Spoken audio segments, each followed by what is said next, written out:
अस्सलाम वालेकुम नाजरीन, आप देख रहे हैं नया पाकिस्तान और मैं हूं शहजाद इकबाल। तहरीक इंसाफ हुकूमत ने आज अपना पहला वफाकी बजट मंजूर करा लिया। ऑपोजिशन की बजट में तरमीम की तमाम तहरीकें मुस्तरद हो गई। बजट की मंजूरी के बाद 3 जुलाई को बजट का फाइनल डॉक्यूमेंट IMF के साथ शेयर किया जाएगा, जिसके बाद उम्मीद है कि मुआहदे के मुताबिक पाकिस्तान को 3 साल में IMF से $6 अरब कर्ज की पहली किस्त मिल जाएगी। पाकिस्तानी मईशत IMF से मुज़ाकरात कामयाब होने के बाद भी इस वक्त हिचकोले खा रही है। डॉलर के मुकाबले में रुपए की कदर में ऊंच नीच जारी है।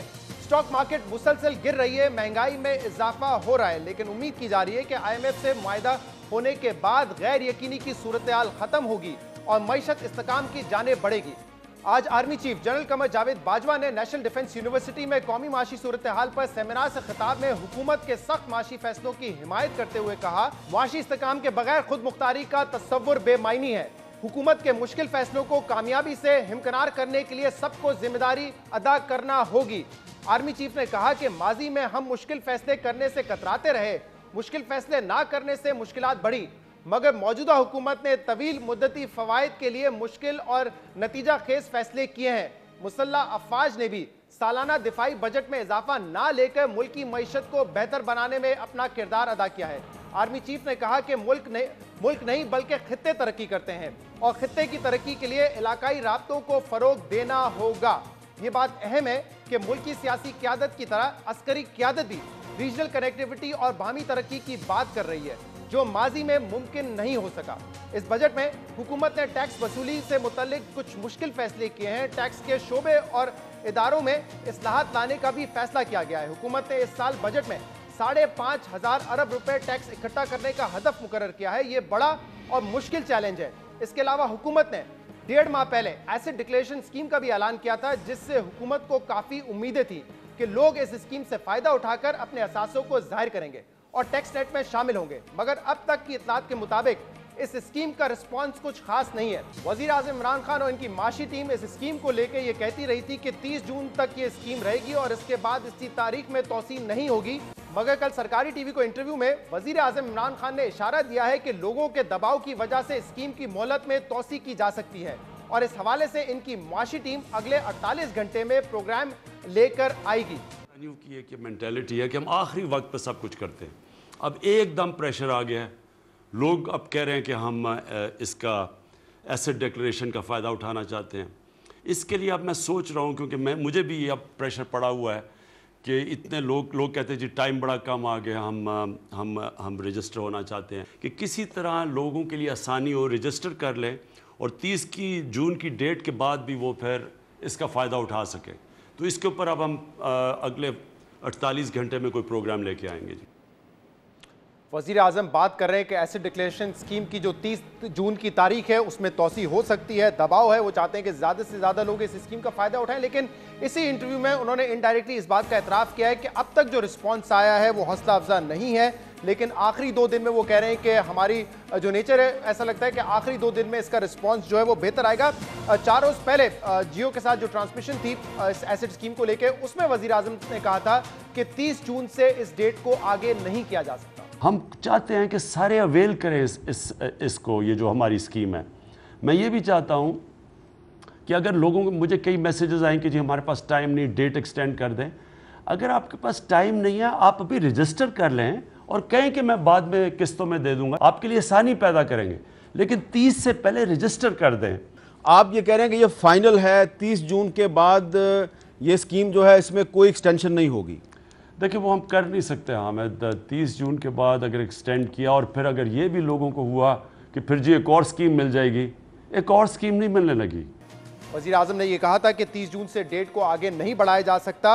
और जो दूसरे लोग हैं वफाकी काबीना में, उनकी भी यही राय थी। इस पर शहजाद अकबर साहब ने भी अपनी राय दी थी कि क्योंकि IMF से हमारा मुआहदा हो जाएगा तो ये मुमकिन नहीं है कि IMF के मुआहदे के दौरान किसी किस्म की एसेट डिक्लेरेशन स्कीम दी जाए। कि जो अब तक रिस्पॉन्स आया है उस पर बात करने के लिए हमारे साथ मौजूद हैं हमारे स्पेशल कॉरेस्पॉन्डेंट अशरफ मलकम साहब और टैक्स एक्सपर्ट अशफाक तोला साहब भी हमें ज्वाइन करें। आप दोनों का बहुत बहुत शुक्रिया ज्वाइन करने के लिए। अशरफ मलकम साहब, क्या इतलात हैं? वज़ीर आज़म साहब ने तो कल इशारा दिया है कि हम चाहते हैं कि ज़्यादा से ज़्यादा लोग इससे फ़ायदा उठाएं और हम गौर करेंगे, अगला लाएमल देंगे 48 घंटे में। तो क्या ये मुमकिन नज़र आ रहा है कि 30 जून से एक्सटेंड कर दिया जाए इस स्कीम को? जी, जैसा कि आपने कहा, प्रेशर तो हुकूमत पे बहुत है। पहले हुकूमत का यही स्टांस था, किसी भी सूरत में 30 जून से आगे इसको एक्सटेंड नहीं किया जाएगा। लेकिन ताजर बरादरी जितनी भी है पूरे पाकिस्तान से, उन्होंने बड़ी वैलिड एक बात की है। उनका कहना है हुकूमत ये तो बता रही है इस इंडस्ट्री स्कीम ख़त्म होने के बाद उसका पकड़ दकड़ करेंगे, जेल में जाएंगे, कारोबार करना मुश्किल हो जाएगा, ज़िंदगी बहुत मुश्किल कर दी जाएगी। लेकिन ये नहीं किसी ने बताया इस स्कीम के फ़ायदे क्या हैं। बहुत फ़ायदे हैं स्कीम से, लेकिन कभी किसी गवर्नमेंट की तरफ से ना कोई ऐसा इश्तिहार, ना कोई ऐसी स्टेटमेंट, ना कोई ऐसी ट्रांसमिशन, कहीं जिक्र नहीं है इसके फ़वाद क्या हैं। सबसे बड़ा फायदा तो ये है कि जहां लोग 25-30% टैक्स देते हैं वो 4-5% देके अपना पैसा वाइट कर लेंगे। एग्जैक्टली। लेकिन इसके अलावा क्या फायदे होंगे? वही फायदे होंगे जो एक आम टैक्स पेयर को होते हैं। बिल्कुल, आप बहुत सारी दौलत छुपा के 4% दे के जो लोग, जो रेगुलर टैक्स पेयर है वो 25% तक इस वक्त देता है, मैक्सिमम टैक्स देता है, रूटीन में टैक्स पे करता है और ईमानदारी से अपनी ज़िंदगी गुजार रहा है। एक कलादान लेके आता है बंदा, अचानक 4% टैक्स देता है, उसके बराबर फैसिलिटी लेता है, उसके बराबर एडवाइजर सिटीजन बन जाता है। एफबीआर उसको 8-10 साल का पुराना जो टैक्स चोरी एकदम माफ़ करता है, उसको ऐसे ही ट्रीट करता है जैसे कि ईमानदार टैक्स पेयर को ट्रीट करता है। इस बात का फिलहाल इम्कान है कि इसमें तौसी हो सकती है, वो तौसी कितनी होगी ये कहना कबल वक्त है अभी। तौसी आज की मैं बिल्कुल आज की अपडेट बताता हूँ। आज बैंक्स में एफबीआर के दफातर में क्यू लगी तो लाइनें लगी, तो बाकायदा लाइनें लगी हुई थी लोगों की। अच्छा, एफबीआर ने मैसेज भेजा कि इनके ज़्यादा डेस्क खोलें, लोगों को फैसिलिटेट करें, क्यू लगी है, लोग शायद मिनिस्ट्री से फ़ायदा उठाना चाह रहे हैं। ऐसा हुआ, ज़्यादा डेस्क खोले गए, फैसिलिटेट किया गया। लेकिन जब उन लोगों से पूछा कि भाई आप क्यों खड़े हैं, 99.9% टैक्स पेयर थे, एमनेस्टी से फ़ायदा उठाने वाले नहीं थे। बिल्कुल लोगों की बिल्कुल तवज्जो नहीं। या 2-4 दिन पहले तक जो फिगर्स थे उसके मुताबिक 1 अरब 70 करोड़ शायद गवर्नमेंट को रेवेन्यू हुआ था। कोई ज़्यादा सक्सेसफुल जो स्कीम नहीं रही, हालांकि गवर्नमेंट ने बहुत इस बात का तो एतराफ़ भी किया है। कल वज़ीर आज़म साहब ने कहा था कि हमारी शायद नेचर ही ऐसी है कि आखिरी दिन हम जाते हैं चीज़ों के। देखें ना, मुझे हमें समझ नहीं आती कि जमशीर मशवरा देने वाले कौन है। अभी देखें, पिछले साल इसी पाकिस्तान में एक स्कीम आई जो अप्रैल के महीने में शुरू हुई, जुलाई तक उस पर लोगों ने फ़ायदा उठाया। सही। अब ठीक 1 साल बाद 11 महीने बाद फिर एक स्कीम दे रहे हैं कालाधन सफ़ेद करने की। मुतवातिर स्कीम नहीं आती और फिर कभी भी। तो आपको लगता है 11 महीने बहुत कम थे? एक दफ़ा दोबारा ये स्कीम बहुत कम। दूसरा, शहजाद साहब आज IMF से मेरी बात हुई, उनके जो स्पोक्स पर्सन है इस्लामाबाद में जी, उन्होंने इसकी मुखालफत की है। उन्होंने कहना है कि हमारा जो एक्सपीरियंस है मुख्तलिफ ममालिक का, कहीं भी ये स्कीमें इकानमी के लिए फ़ायदेमंद नहीं रही। इनका वक्ती तौर पर थोड़ा सा फ़ायदा तो होता है, लेकिन इन द लॉन्ग असूली तौर पे वो इसके खिलाफ होते हैं। ठीक है, अशफाक तोला साहब ज़रा बताइएगा, इमरान खान साहब ने पहले तो बार बार ये कहा कि ये टैक्स एमनेस्टी स्कीम या एसेट डिक्लेरेशन स्कीम हम इसलिए लेकर आ रहे हैं क्योंकि मुझ पर बड़ा दबाव है, लोग चाहते हैं कि एक मौका उनको दिया जाए, इसके बाद बेनामी एक्ट जो है उसकी इंप्लीमेंटेशन शुरू हो जाएगी, इसलिए एक मौका देना उनको ज़रूरी है। अब इमरान खान साहब कह रहे हैं कि मुझ पर दबाव ये भी है कि थोड़ा सा वक्त और दे दिया जाए। तो आपको लगता है कि अगर मजीद वक्त दिया जाएगा तो इससे फ़ायदा होगा, ज़्यादा लोग आके अपने एसेट को डिक्लेयर करेंगे? बिस्मिल्लाहिर्रहमानिर्रहीम। शहजाद, इशू यही है कि हमारी जो टैक्सेशन है ना, वो हमारी ज़िंदगी की आखिरी प्रायोरिटी होती है। और आप जब दूसरे मुल्कों में जाएंगे, स्पेशली US वगैरह में, तो अप्रैल के महीने में कोई अपने घर से उस वक्त तक नहीं निकलता जब तक अपने टैक्स डिक्लेरेशन फाइल ना कर ले। मगर इस मुल्क का ये सबसे बड़ा हमारा एक मुनसल कौम वतीरा रहा है कि हम समझते हैं कि हमारी सबसे आखिरी जो प्रायोरिटी है ना, वो टैक्स पे करना है। तो मैं ये समझता हूँ कि जिस तरीके से ये स्कीम डिज़ाइन की गई है, जिस तरीके से इस स्कीम के अंदर जो चीज़ें मौजूद हैं, वहाँ इतनी कोई चार्मिंग स्कीम ये नज़र नहीं आ रही थी। मगर शुरू से ही हमने इनकरेज किया इसको। तमाम जो टैक्स एडवाइज़र्स थे, इंस्टीट्यूट ऑफ चार्टर्ड अकाउंटेंट्स ने, हमने हर जगह जाके इनको समझाया, बिजनेसमैनों को। और ये उज़र इनका कि जी ये वक्त थोड़ा दिया गया था या रमज़ान आ गई थी, मैं समझता हूँ ये नाकाफ़ी उज़र है। अगर किसी का ये मसला था, उसके पास कोई असासे थे जो ज़ाहिर करने थे, तो उसकी तो तैयारी होनी चाहिए इंसान की। और ये कोई इतनी मुश्किल स्कीम नहीं है कि जिसको फॉर्म भरने में मुझे कोई बहुत लंबा चौड़ा टाइम लगता है। आपके ख्याल में क्या वजह है कि बहुत ज़बरदस्त कोई रिस्पॉन्स नहीं आया इस स्कीम पर अब तक? देखिए, खौफ का मसला है कि लोगों को खौफ नहीं है कि हम नहीं भरेंगे तो माजी में क्या हुआ। और ये इस मतलब बेनामी का एक नया उनसर आया है कि बेनामी लॉ की पास होने के बाद ये पहली दफ़ा बेनामी एसेट्स आएंगे। हत्ता कि पिछले मरतबा भी बेनामी एसेट्स डिक्लेयर हुए थे। देखिए, अशरफ की बात से मैं एग्री करता हूँ कि 11 महीने का अरसा बहुत थोड़ा था, मगर एक बात और मैं आपको बता देता हूँ कि पाकिस्तान के अंदर इतने एवेन्यूज़ मौजूद हैं अभी भी और मौजूद रहेंगे इस बजट के बाद भी कि लोग आराम से अपने असासे छुपाएं। देखें, आप कभी भी कोई लॉ इंट्रोड्यूस करते हैं उसका वापस लेना इस अपनी कमज़ोरी की निशानी होती है। FBI ने एक ऐसा लॉ लाया जो मैं समझता हूँ ड्रैकोनियन था और नहीं आना चाहिए था कि जब हम घरों पे छापे मार सकते हैं, उनको ये वापस लेना पड़ा।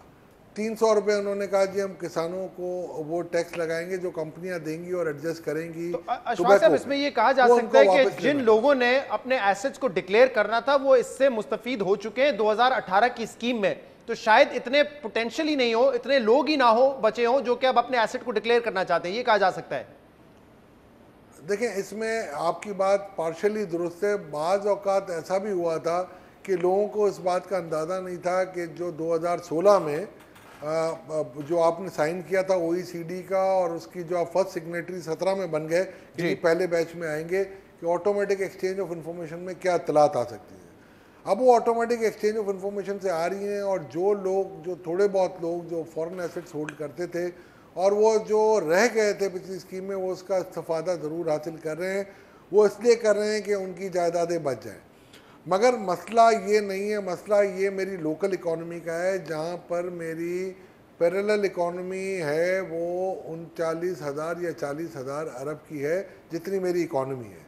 तो उसको जब तक मैं उनका एक डीफेसिंग नहीं करूँगा, उसको एक फेज़ आउट नहीं करूँगा जैसे टर्की ने किया, इंडिया ने किया, मेरी ये प्रॉब्लम आती रहेगी। दूसरी तरफ जब मैं रियल एस्टेट की बात करता हूं तो अब 3 रिजीम में रियल एस्टेट आ जाएगी, वो भी हमारे लिए एक बहुत बड़ा प्रॉब्लम होगा। लेकिन अशफाक साहब, जैसे अभी अशरफ साहब कह रहे हैं कि हमें सिर्फ लोगों को सिर्फ डराया गया है कि अगर आप इस स्कीम से फायदा नहीं उठाएंगे तो फिर एक क्रैकडाउन होगा। आप कह रहे हैं कि लोग खौफजदा नहीं। अब ये दोनों अलग अलग व्यूज हैं। आपके ख्याल में अब अगर ये जो लोग नहीं फायदा उठाते तो हुकूमत के पास जो वो दावा करते हैं कि हमारे पास डेटा मौजूद है, हम क्रैकडाउन करेंगे, हमने प्लान कर रखा है, इससे भी लोग खौफजदा नहीं हो रहे हैं आपसे, आप कह रहे हैं? शहजाद, जो आपकी बात दुरुस्त है, प्लान भी है, क्रैकडाउन भी होगा, मगर हमारे इसमें भी पता है ना कि जब हम पहले कहते हैं कि जी हम ये स्कीम नहीं ला रहे, फिर हम कह रहे हैं जी हम स्कीम ला रहे हैं, फिर हम कह रहे हैं ये डेडलाइन है, फिर हम कह रहे हैं ये डेडलाइन नहीं है, तो ये एक प्रेशर दर प्रेशर है। तो जब आगे चलेंगे और ये पकड़ दकड़ शुरू होगी तो फिर एक और प्रेशर आ जाएगा, सियासी प्रेशर होगा। तो ये एक्चुअली हमारे साथ पॉलिटिकल इकोनॉमी जो है ना, हमारी रियल इकोनॉमी को चैलेंज कर रही है।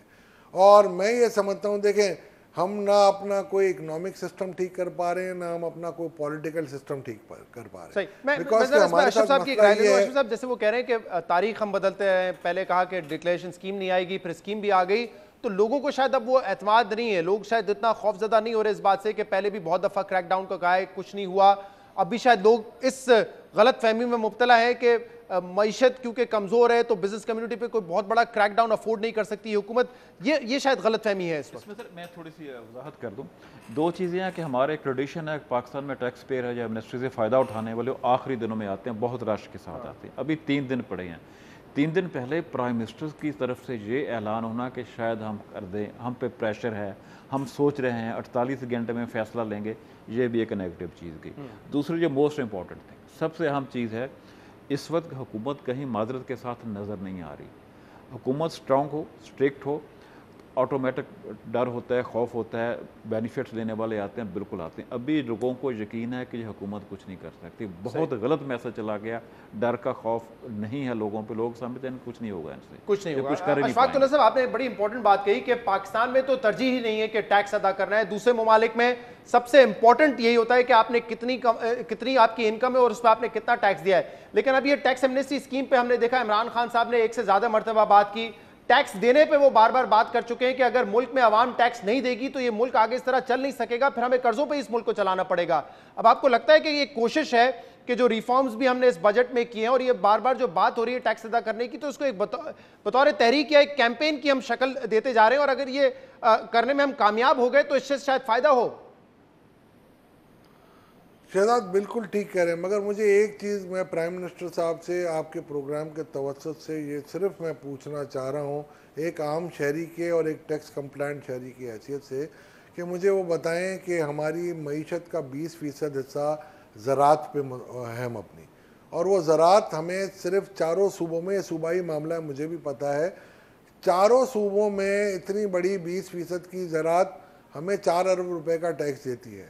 तो क्या ये वाजिब नहीं है हम पे मिनसल कौम के हम उनको भी थोड़ा सा डरा धमका लें कि भाई तुम भी टैक्स पे कर लो। और इसमें खास तौर पे सूबों ने अपना किरदार अदा करना है। 18वीं तरमीम के बाद सूबों ने अपना किरदार अदा करना है।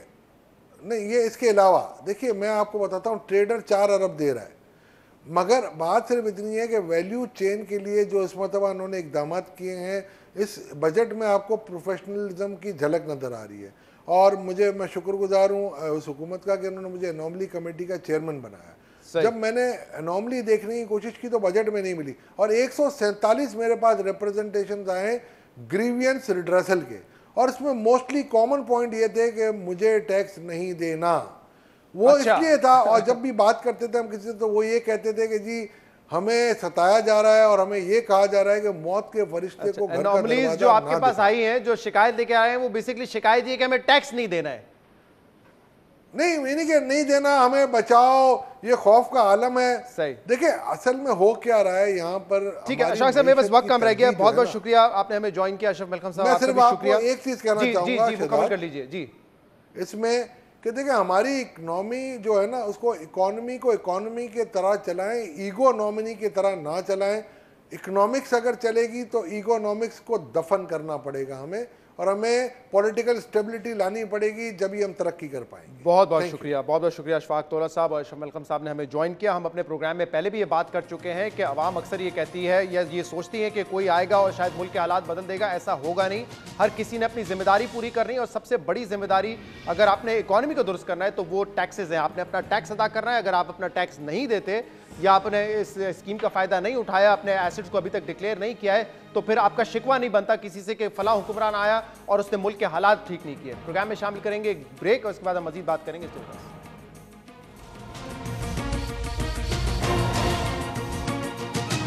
पाकिस्तानी सियासत में पिछले चंद दिनों से लफ्ज सेलेक्टेड का बहुत ज्यादा चर्चा है। कौमी असेंबली के बाहर, कौमी असेंबली के अंदर वर्ड सेलेक्टेड बार बार इस्तेमाल किया जा रहा है। ये लफ्ज पहली मर्तबा पीपल्स पार्टी के चेयरमैन बिलावल भुट्टो जरदारी ने वजीर आजम इमरान खान के लिए इस्तेमाल किया था कौमी असेंबली में, और इसके बाद से हम देखते आए हैं कि जो अपोजिशन रहनुमा है वो अक्सर वजीर आजम इमरान खान के लिए सेलेक्टेड का लफ्ज इस्तेमाल करते हैं। लेकिन इससे पहले जब भी इस लफ्ज का इस्तेमाल किया गया, कोई बहुत बड़ी खबर नहीं होती, लोग आते हैं अपनी बात करते हैं, सिलेक्टेड वजीर आजम कहते हैं और बात वहीं पे खत्म हो जाती है। हुकूमत ने इसका कभी जवाब भी नहीं दिया, कोई बड़ी खबर ना बनी, ना इसको टॉक शोज में डिस्कस किया गया, ना कोई बहुत ज्यादा अखबारात की जीनत बनी, ना इस पर कॉलम लिखे गए। लेकिन पिछले दिनों हमने देखा जो डिप्टी स्पीकर हैं कासिम सूरी, उन्होंने कहा कि अब से ये लफ्ज इस्तेमाल नहीं होगा। सिलेक्टेड वजीर आजम के लफ्ज पे पाबंदी लगा दी गई और उसके बाद लफ्ज सेलेक्टेड पर ही पाबंदी लगा दी गई। जब ये पाबंदी लगी तो इसके बाद हमने देखा कि सिर्फ पाकिस्तानी अखबारात में नहीं, दुनिया भर के अखबारात में सेलेक्टेड वजीर आजम के हवाले से हेडलाइंस लगी हैं, जहां कहीं ये सवाल किया गया कि वजीर आजम इमरान खान को सेलेक्टेड क्यों कहा जा रहा है, कहीं ये तनकीद की गई इंटरनेशनल न्यूज़पेपर्स में कि इस वर्ड सेलेक्टेड पर पाबंदी लगाने की वजह क्या है। मेरे सामने गल्फ न्यूज़ मौजूद है जिसने इस खबर का जिक्र किया। फाइनेंशियल एक्सप्रेस में इस बात का जिक्र हुआ, द प्रिंट, न्यूयॉर्क टाइम्स, इन तमाम अखबारात में या तो खबरें लगी हैं या इस पर तज्जिए हुए हैं या कॉलम लिखे गए हैं कि पाकिस्तान में लफ्ज सेलेक्टेड पर पाबंदी लगा दी गई है। कौमी असेंबली में इस लफ्ज के इस्तेमाल पर पाबंदी लगा दी गई है। अब इसका मकसद तो ऐसा लगता है कि स्पीकर साहब चाहते थे कि इस लफ्ज पे पाबंदी हो ताकि वजीर आजम का जो ओहदा है उसकी तस्दीक ना की जा सके। हुकूमत भी इसमें शामिल थी। उमर अयूब साहब ने ही प्रिविलेज मोशन पेश किया था कि वजीर आजम इमरान खान को सिलेक्टेड नहीं कहना चाहिए। लेकिन हम देख रहे हैं कि जब से ये पाबंदी लगी है उसके बाद ऑपोजिशन ज्यादा इस लफ्ज का इस्तेमाल कर रही है, असेंबली के बाहर भी, असेंबली के अंदर भी। और अब जो है हुकूमत को मुख्तलिफ तरीकों से ताने दिए जा रहे हैं, तंज हो रहे हैं लफ्ज सेलेक्टेड का इस्तेमाल करते हुए। जब ये हज़फ कर दिया गया, एक्सपंज कर दिया गया कि सेलेक्टेड का लफ्ज नहीं इस्तेमाल हो सकता, तो उसके बाद तरीके से मुख्तलिफ तरीकों से ऑपोजिशन इस लफ्ज का इस्तेमाल करती रही, मजाक उड़ाती रही। और ऐसा लगता है कि अभी एक चिड़ बन गई है हुकूमत की, क्योंकि इससे पहले जब भी ये लफ्ज इस्तेमाल होता था ना कोई खबर बनती थी, अब ये बड़ी खबर बनी है। जैसे कि मैंने बताया, सिर्फ पाकिस्तान में नहीं, आलमी मीडिया में, आलमी अखबारात में अब इस चीज़ का जिक्र हो रहा है कि लफ्ज सेलेक्टेड से मसला क्या है, क्या वजीर आजम इमरान खान वाकई सेलेक्टेड है। इस तरह की खबरें शाया हुई हैं। तो क्या ये सारा मामला बैकफायर कर गया है? इस पर बात करने के लिए हमारे साथ मौजूद है वजीर आजम की special assistant on information doctor Firdous Ashiq Awan.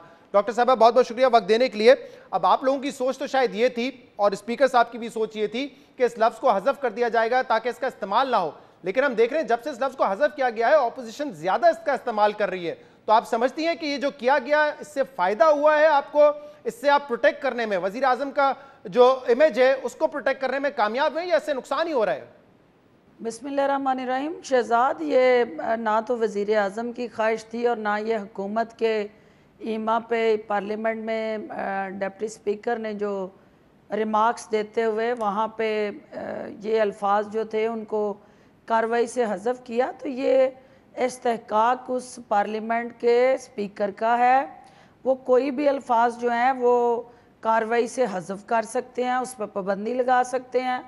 हमारा कंसर्न पार्लियामेंट से बाहर ये है कि आपका वज़ीर आज़म जो है वो अवाम के वोटों से मुंतखब हुआ, पहले वो एक MNA बने, और जो लोग कहते हैं कि वोट को इज़्ज़त दो, वज़ीर आज़म जिन वोटर्स की नुमाइंदगी करते हुए असम्बली में पहुँचे हैं, वहाँ MNA का हलफ उठाने के बाद उन्हें पार्लियामेंट के वो तमाम MNAs जो PTI के टिकट पे जीत के आए और इत्तेहादी जमातों ने मिल के वोट की ताकत से लीडर ऑफ द हाउस चुना, तो जिस शख्स के पास अपने हलके का मैंडेट हो, फिर उसके बाद पूरे पाकिस्तान की पार्लियामेंट के अंदर अक्सरियत का मैंडेट हो और लीडर ऑफ द हाउस हो, उसके लिए सिलेक्टेड लफ्ज़ इस्तेमाल करना ना सिर्फ उस वज़ीर आज़म की तौहीन के ज़ुमरे में आता है बल्कि पार्लियामेंट का तक़द्दुस आपने कहा कि हुकूमत का इससे कोई ताल्लुक नहीं है, ये स्पीकर साहब ने कहा था, लेकिन आपको याद होगा पॉइंट ऑफ ऑर्डर पे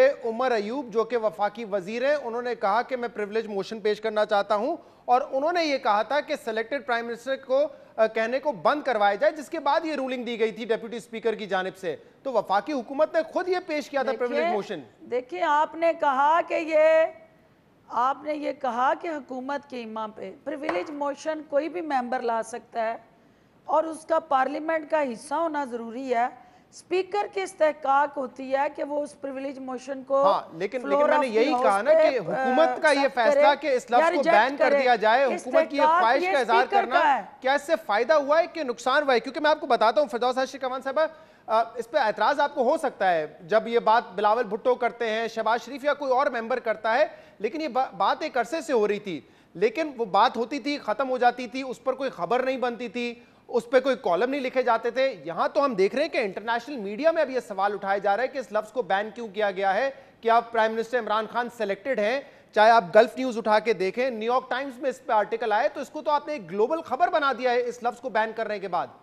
शहजाद, जब वज़ीर आज़म पाकिस्तान की ज़ात के साथ कोई लफ्ज़ जुड़ता है तो ऑटोमेटिकली ख़बर बन जाती है और बैनुल-अक़वामी सतह पे इसको इस हवाले से भी पजीराई है कि वज़ीर आज़म पाकिस्तान कोई गुमनाम शख्सियत नहीं है, दुनिया में उनका एक अपना तारफ़ और शोहरत है, तो उनको किसी मज़ीद ओहदे के साथ अपना तारफ़ करवाने की ज़रूरत नहीं है। तो जहाँ इमरान खान लफ्ज़ आता है वहाँ ऑटोमेटिकली इंटरनेशनल मीडिया जो है उनके साथ जुड़ी हर खबर को हाईलाइट करता है। जी, मैं यही बताने की कोशिश कर रहा हूँ डॉक्टर साहब, इससे पहले जब भी सेलेक्टेड का लफ्ज़ इस्तेमाल होता था वो खबर नहीं बनती थी। अब क्योंकि स्पीकर ने एक रूलिंग दे दी है कि सेलेक्टेड का लफ्ज़ नहीं इस्तेमाल होगा, तो लोग सवाल भी उठा रहे हैं कि सेलेक्टेड के लफ्ज़ से क्या तकलीफ है, पार्लियामेंट ने क्यों उसको बैन कर दिया है, क्या वज़ीर आज़म सेलेक्टेड है? ये खबरों को तूल दी है इस फैसले ने। देखिए, ये एक मखसूस सोच, एक मखसूस आइडियालॉजी और एक मखसूस पॉलिटिकल फ़िलासफ़ी रखने वाले लोगों का वो माइंडसेट है, जिसका ना पाकिस्तान के आइन से, ना पाकिस्तान के कानून से, ना आपकी सोशो कल्चरल पॉलिटिकल वैल्यू से कोई लेना देना नहीं है। सिर्फ बुग़्ज़ है, अनाद है, इमरान खान से ज़ाती अदावत है और ये अपने अल्फाज में उसकी अक्कासी करते हैं।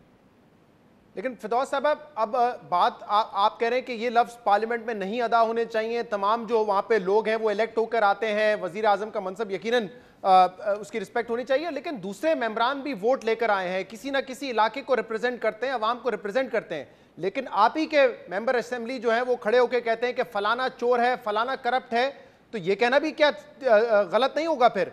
और इससे पहले जब आप ऑपोजिशन में थे तो इमरान खान साहब कहते थे कि ये तमाम लोग जो अंदर बैठे हुए हैं ये धांधली करके आए हैं, वोट चोरी करके आए हैं और मैं ऐसी पार्लियामेंट पे लानत भेजता हूं। ये बातें तो आपकी तरफ से भी होती थी।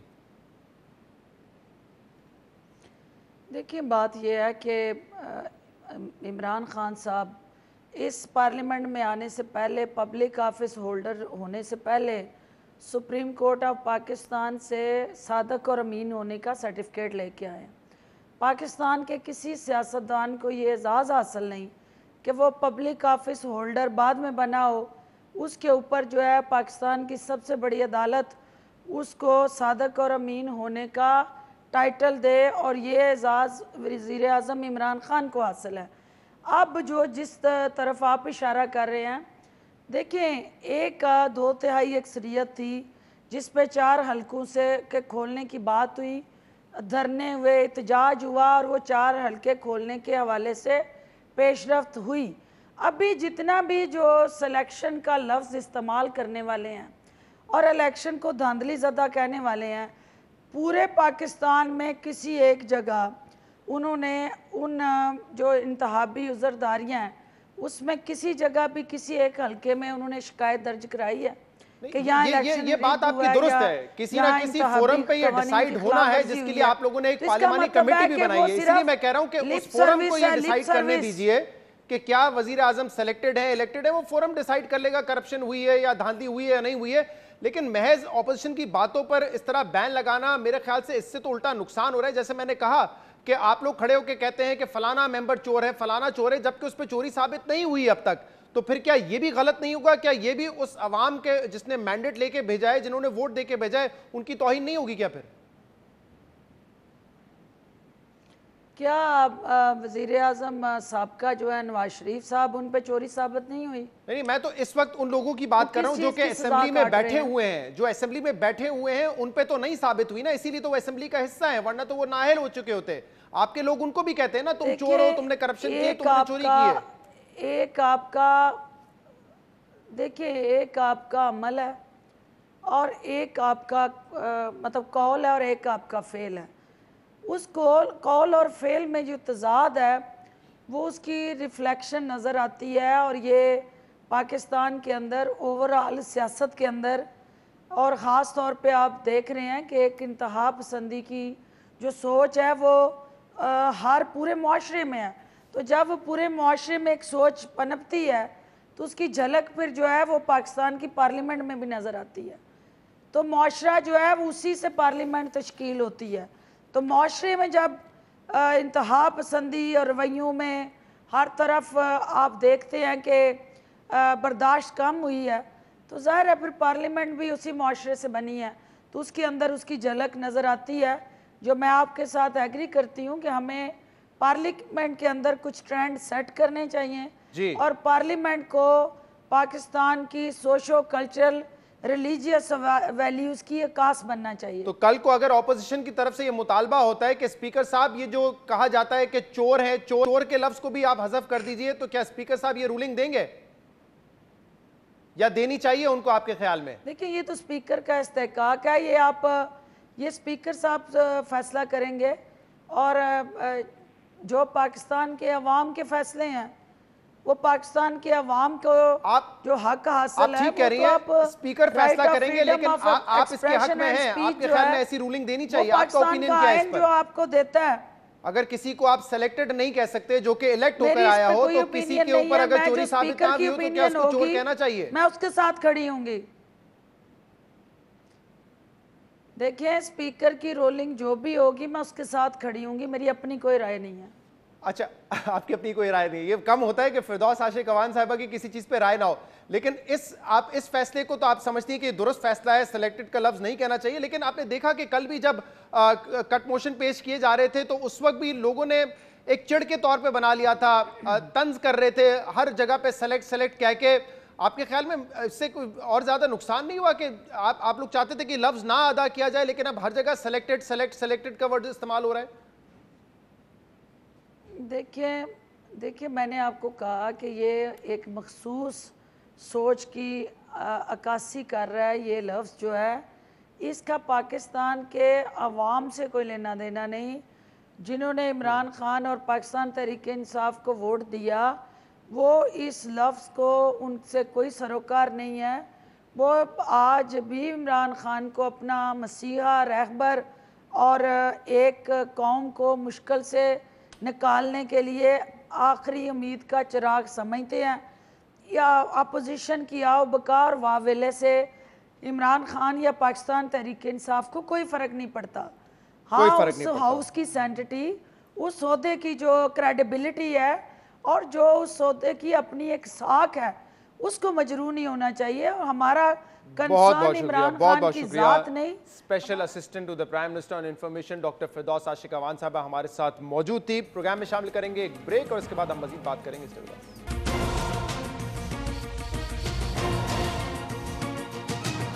पीपल्स पार्टी या पीएमएलएन नहीं चाहती कि फौरी तौर पे हुकूमत को घर भेज दिया जाए, हुकूमत का धड़न तख्ता हो, लेकिन मौलाना फजल रहमान साहब की यह ख्वाहिश है कि हुकूमत को चलता किया जाए।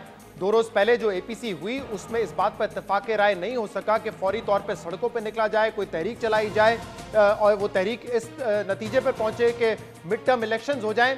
इस बात पर इत्तेफाक राय नहीं हो सका और खबरों के मुताबिक बिलावल भुट्टो साहब ने खासतौर पे इस बात को अपोज किया। मौलाना फजल रहमान साहब की ये ख्वाहिश थी कि मिड टर्म इंतखाबात हो और अगर एहतजाज के नतीजे में माशाल्लाह लग भी जाता है या कोई ऐसी सूरत हाल पैदा होती है तो उसका भी मुकाबला करेंगे, जिसकी मुखालफत की बिलावल भुट्टो ने ये कहते हुए कि पार्लियामेंट और जमहूरियत को डीरेल नहीं होना चाहिए।